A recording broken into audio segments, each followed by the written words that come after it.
we're just here to remember who Connor was, and just remember he was a guy like you and I who just loved to play hockey, loved to play sports, and was always active in the community. He did a lot of community service at Sacred Heart, and everyone knew who he was from either basketball, hockey, I believe he played volleyball too, I'm not sure, and he was a very high academic student, and obviously because his dad, Mike Hayes, was a teacher there too, so everyone knew the Hayeses.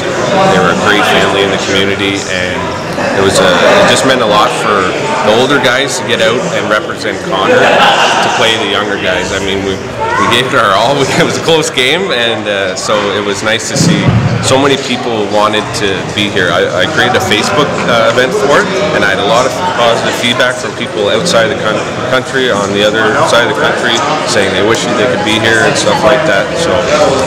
And what will the money be raised for? Just again for the camera. The money's going towards a scholarship in Connor's name at Sacred Heart High School.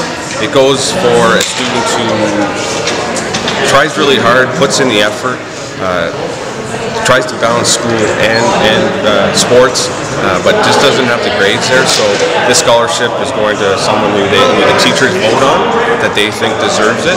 And this year we probably raised between $800 and $900 for that scholarship.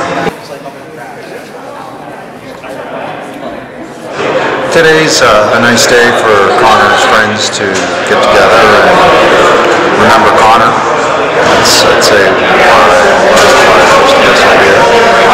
and it was an opportunity to raise some money for a scholarship that we started giving out last year in Connor's name.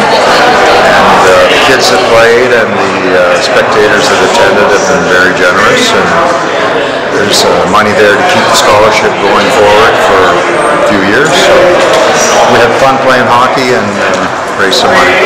What was the final score? Final score was 4-3 for the young guys. Oh, that's not bad, actually. Not at all. We were ahead of them 1-0.